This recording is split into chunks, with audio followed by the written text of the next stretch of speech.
Pagbasa mula sa sulat sa mga Hebreo. Mga kapatid, makatarungan ang Diyos. Hindi niya lilimutin ang inyong ginawa at ang pag-ibig na inyong ipinakita at hanggang ngayoy ipinakikita sa paglilingkod ninyo sa inyong mga kapwa Kristiyano. At pinakananais ko na ang bawat isa sa inyo'y patuloy na magsumikap hanggang wakas upang kamtan ninyo ang inyong inaasahan. Kaya't huwag kayong maging tamad. Tularan ninyo ang mga taong nagtitiis at nananalig sa Diyos at sa gayoy tumatanggap ng mga ipinangako niya. Nang mangako kay Abraham ang Diyos, siya'y nanumpa sa kanyang sariling pangalan, yamang wala nang hihigit pa rito na kanyang mapanunumpaan.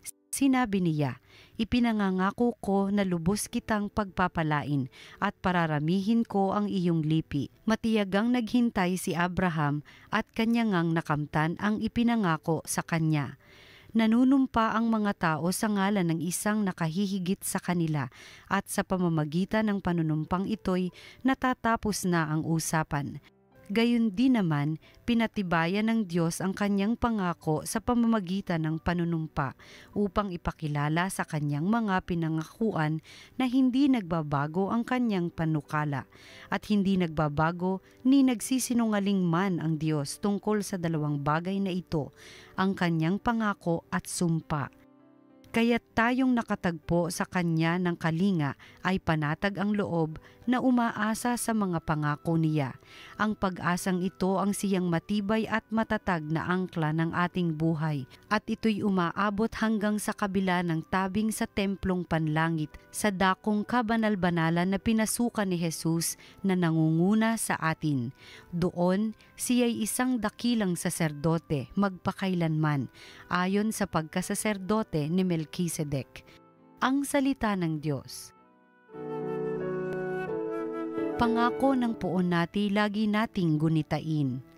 Buong puso siyang pasasalamatan aking pupurihin sa gitna ng bayan, kasama ng mga lingkod na hinirang napakadakila ang gawa ng Diyos, pinananabikan ng lahat ng lingkod. Pangako ng poon natin lagi nating gunitain. Hindi inaalis sa ating gunita na siya'y mabuti't mahabaging lubha. Sa may pagkatakot pagkaisagana, pangako ng poon ay hindi nasisira. Pangako ng poon natin lagi nating gunitain. Kaligtas ay dulot sa mga hinirang, may ipinangakong walang hanggang tipan, banal at dakila ang kanyang pangalan at pupurihin pa magpakailan paman.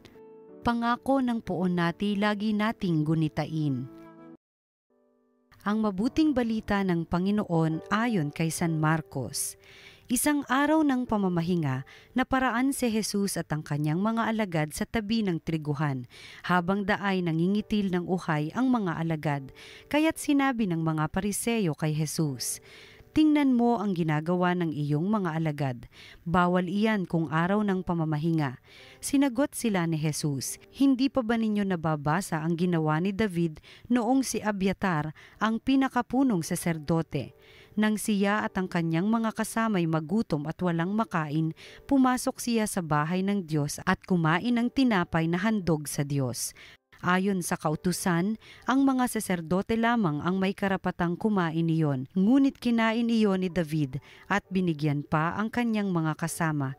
Sinabi pa ni Jesus, "Itinakda ang araw ng pamamahinga para sa kabutihan ng tao. Hindi nilikha ang tao para sa araw ng pamamahinga. Kaya't maging ang araw ng pamamahinga ay nasa ilalim ng kapangyarihan ng anak ng tao." Ang mabuting balita ng Panginoon. Pinupuri ka namin, Panginoong Hesukristo.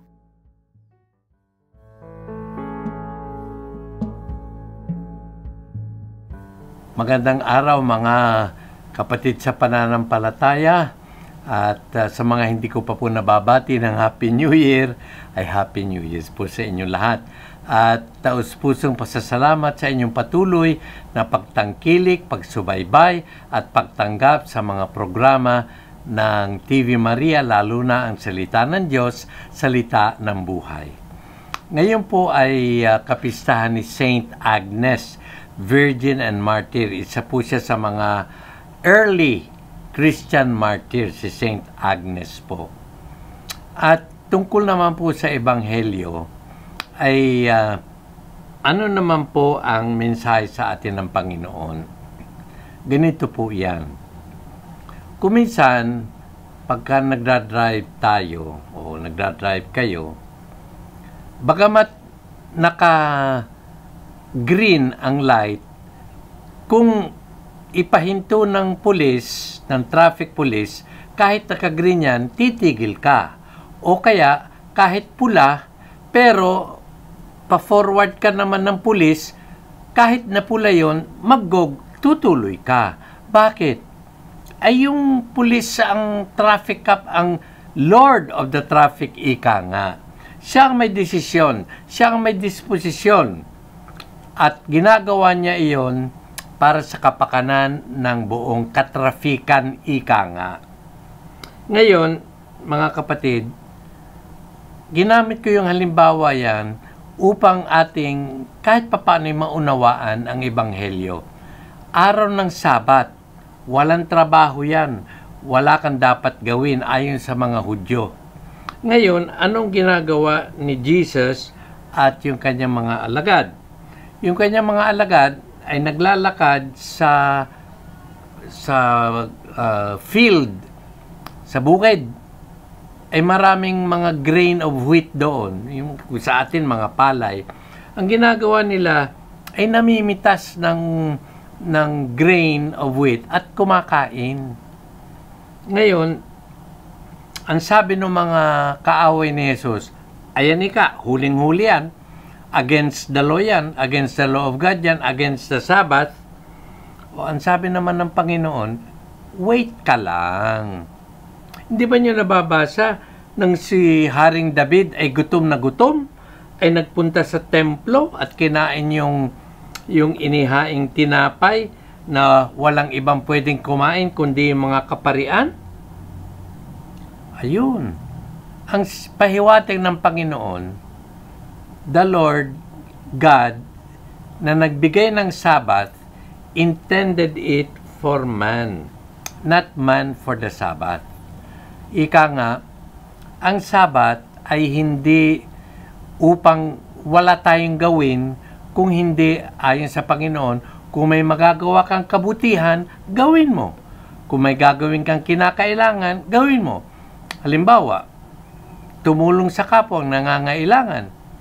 Sa mga na-aksidente, ilalayo ng Diyos. Sa mga hirap na hirap, ay kahit araw ng Sabat, pwede mong gawin yan. Bakit? Hindi pinagbabawal ang paggawa ng mabuti kahit sa araw ng Sabat. Sa atin naman, ang Sabat ay araw ng linggo na ang ating katungkulan, una, magsimba, alalahanin ang Panginoon Diyos. Pangalawa, magpahinga sapagkat ang ibang araw ng linggo ay para sa trabaho. Pero ang Sabat ay araw ng pamamahinga. Kaya nga, bawal po ang magtrabaho. Except doon sa mga kinakailangan magtrabaho. Katulad ng mga pulis, katulad ng mga bumbero, katulad ng mga doktor, mga nurses na kinakailangan mag-duty para sa kapakanan ng mga kapatid. Yun po ang mensahe ng Panginoon. Kaya ang Panginoon ay Panginoon ng lahat at kilalalin natin siya bilang ating Panginoon sa ating buhay. Siya ang magdidirect ng ating buhay. Siya ang mag-guide ng ating buhay. Siya ang magbibigay liwanag sa ating buhay. The Lord is my shepherd, ika nga. He guides me along the right path. So purihin, pasalamatan natin ng Panginoon, ang Panginoon ng Sabat, na siya nagbibigay sa atin ng karapatang siya'y purihin, mahalin, at sundin ngayon at magpakailanman. Amen.